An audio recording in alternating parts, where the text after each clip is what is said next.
Welcome to the Back Porch Talk podcast. I'm your coach, Jason. Coach Danny. Fans, we got a full show for you today. A little World Cup, a little baseball, a little Formula One, a little Summer League basketball. Danny, fans, y'all know what to do. Go ahead, go ahead, subscribe to the show. Tell 1, 10, 50, 100, 1,000, 10,000 fans that the Back Porch Talk podcast is here. Danny, a little into the World Cup and where the finals happened on this past Sunday, and Spain is your World Cup champion.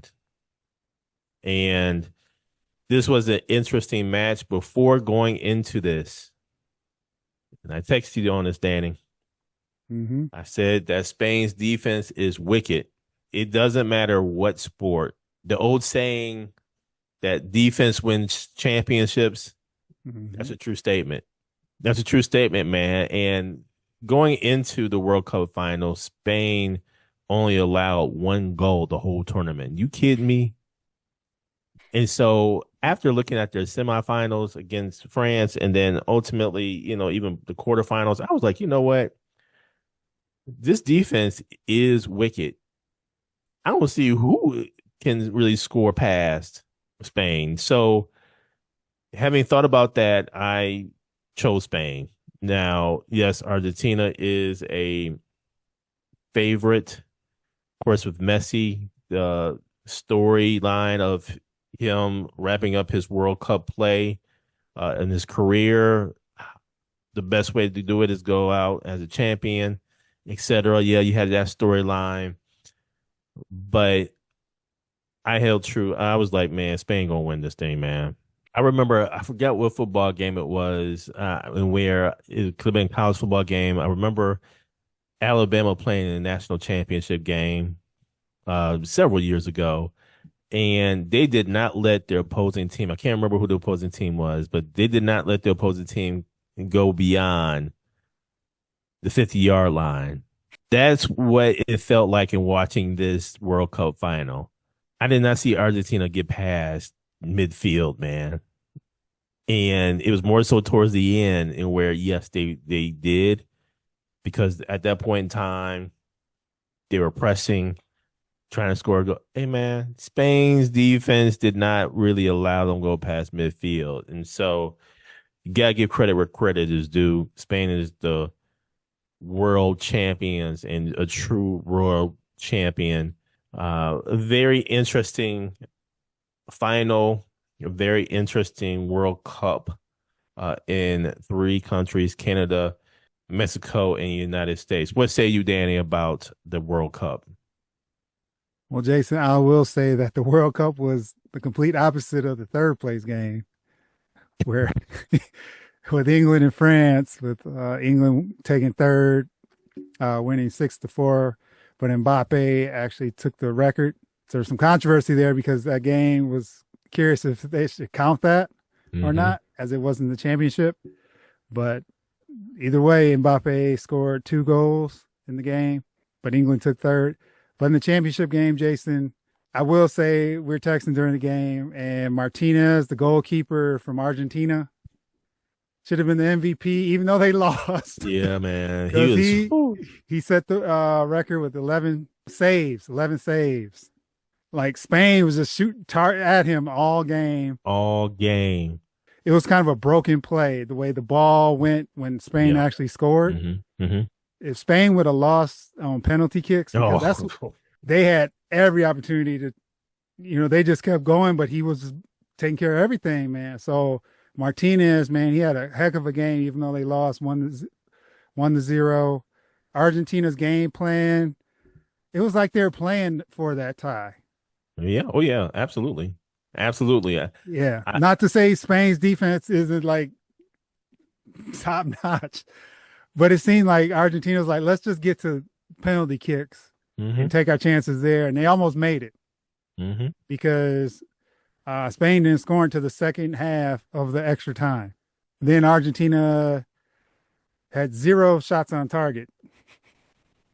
0. So it's just amazing that they were still in this game.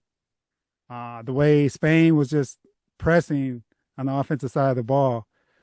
And congratulations to Spain, man. It was an impressive run through the World Cup. Now we get 4 years, and like we talked about last show, kind of see how the landscape changes. Mhm. If there's some changes as far as the number of teams and like who the star players will be once we get to that, those 4 years later with Messi and Ronaldo no longer being participating. Great FIFA World Cup, man. It actually had me watching a lot of those games, and congratulations to Spain. And Danny, let's get into it, man, because World Cup is the World Cup, as you indicated. Currently, right now, I mean, we're looking at 48 teams. There's Mm-hmm. conversations about increasing it to 64 for the next World Cup. But in this World Cup final, I think one of the things that kind of frustrated me was Fernandez. He got ejected basically. Got two yellow cards that equated to a red card. Him getting ejected, and he got ejected really in, I want to say, the 93rd minute. Argentina played with 10 men throughout the rest of the game, and I was trying to understand the rule, Mm-hmm. right? Because I'm sitting there thinking, okay, Argentina is playing with 10 men. Maybe at the full time with the extra time, or excuse me, the full time. So that would be 90 minutes plus, I think at the time it was going to be 7 minutes. Mm-hmm. So it'd been like at the 97th minute, that would have been the full time. He got ejected at the 93rd minute. Argentina played the rest of the game, including the extra time. I'm like, okay, can't they be made whole after the full time? So after the 97 minute, they can be made whole or whatever. They played 10 men throughout so to me it's kind of like that ain't fair. I mean, you know what I'm saying? Like you got Mm-hmm. yeah, he got ejected. Okay, have the ejection, have them play 10 men for the full time or for a dedicated amount of time, not the rest of the game, because I want to see the best with the full amount of people, the team being made whole on both sides and them going at it. You can eject a player, but man, at least let the team bring on another person, reserve, to make that team whole and so they can go at it. So that way there won't be any, blowback or any excuse as to why a team may have won. No, man. So that's one thing that frustrated me about the final, but I think overall about the rule. The Yep. other rule that I think every World Cup, man, always have to look this back up. The offsides penalty, man. You kidding me?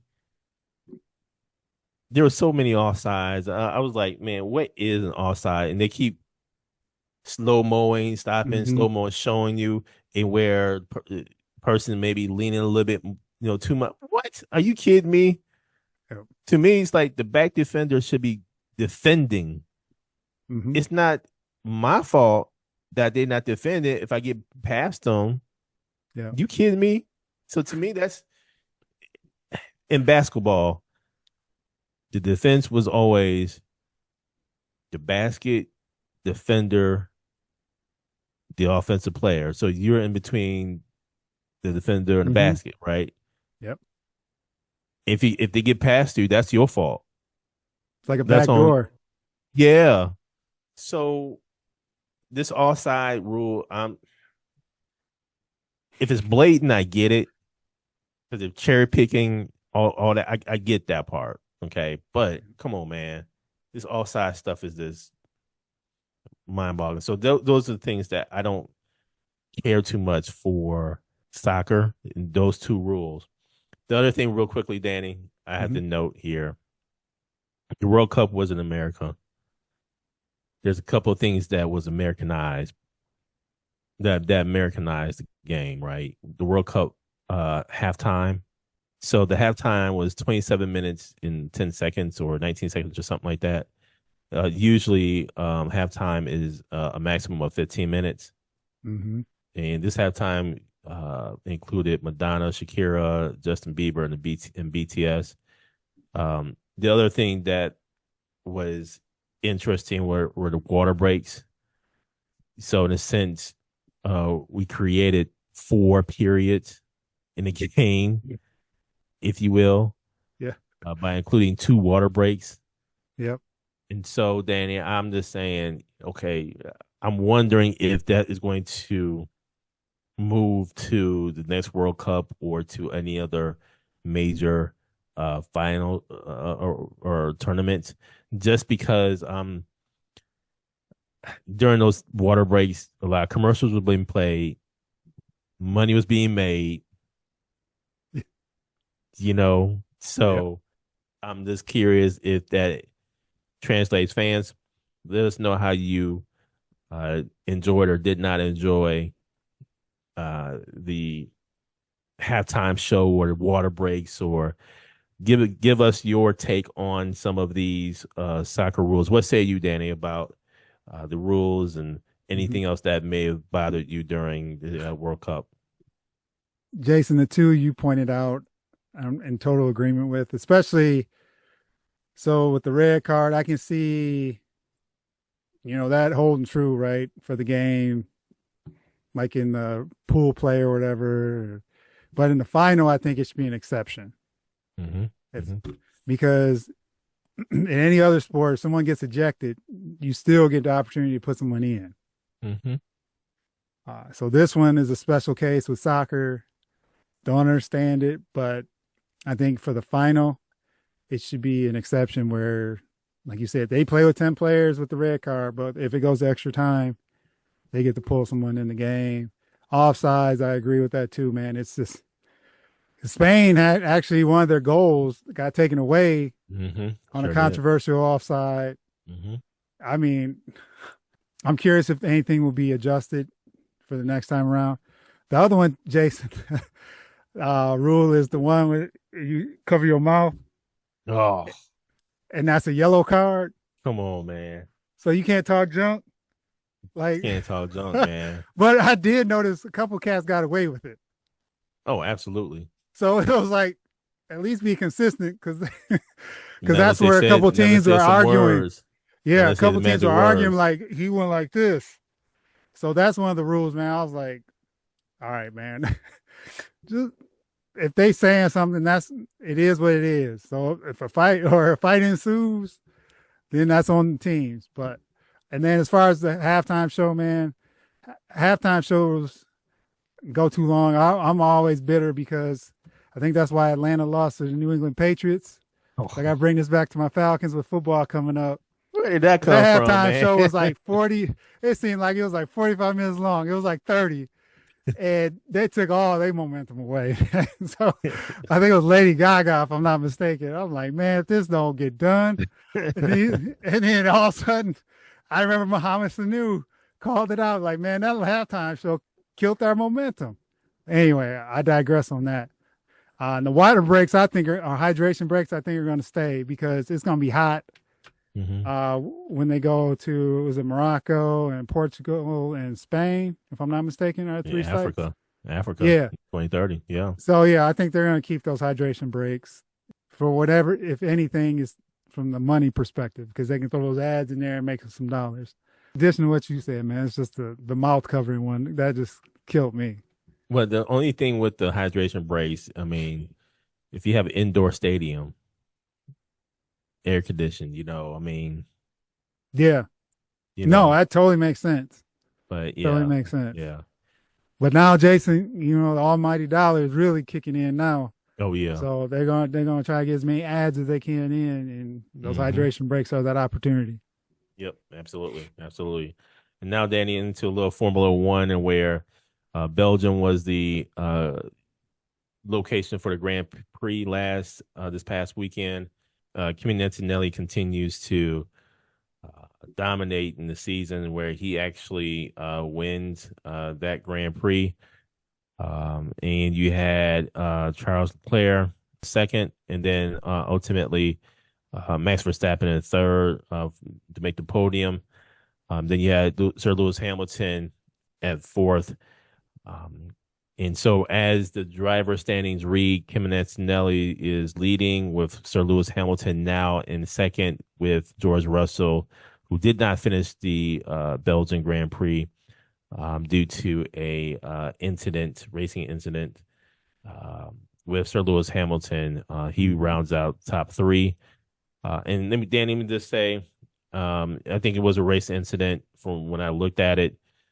They did penalize Sir Lewis Hamilton 5 seconds, probably more so because Russell was more so out of the Grand Prix at the time. But there's 12 more races to go in the season, and I would say if there's ever a time for Ferrari to really push Sir Lewis Hamilton forward here to contend a little bit more fiercer in this driving world championship, now's the time. Mm-hmm. I actually hated. There was a time in this race in where Sir Lewis Hamilton was right behind Charles Leclerc and was about to pass him up.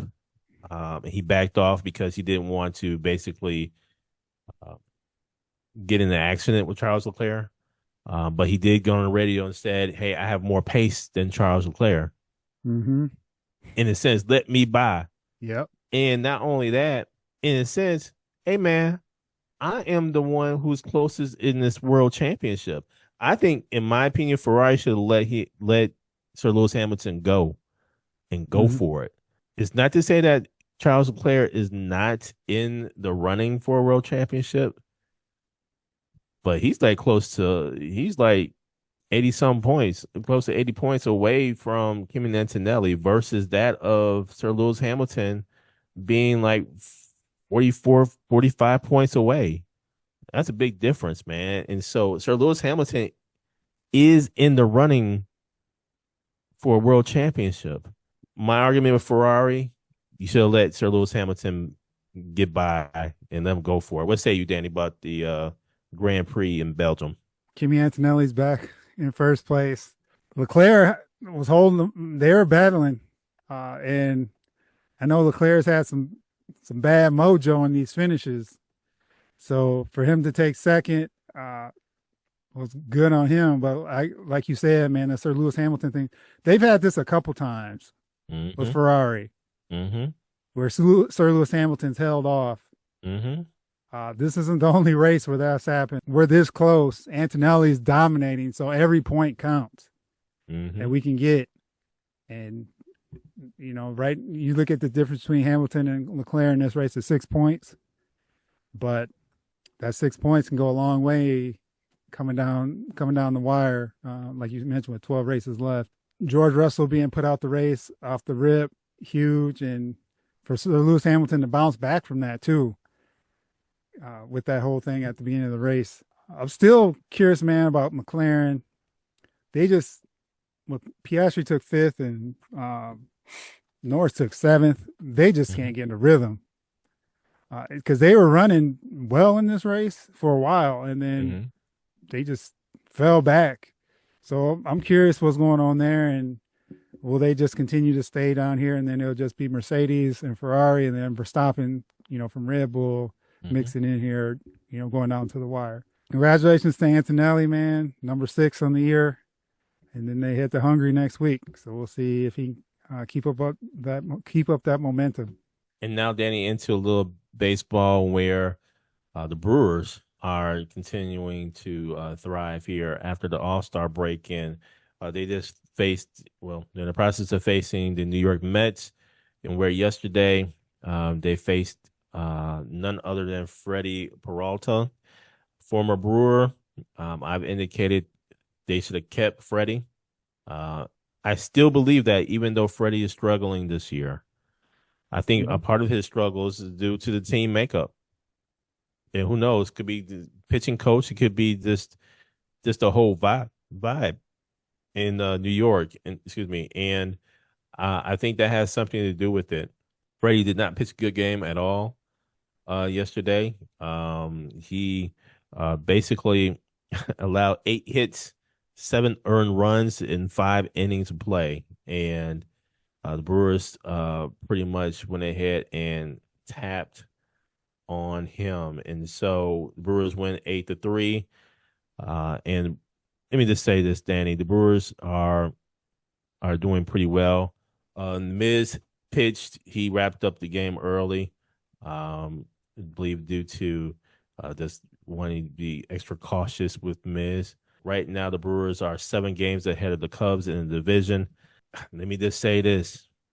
Not only are they ahead in the division, Danny, but the Brewers are leading the league, the National League, over the Dodgers by half a game. Again, they're a half game ahead of the Dodgers. They're tied with the Dodgers with 63 wins on top of baseball in terms of the wins. And so I still say, man, there's something missing with the Brewers. I still say they need another arm. They need another bat.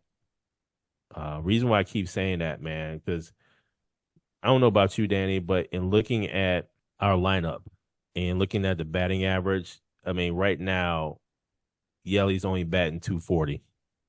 Mm-hmm. Churio's only batting 277.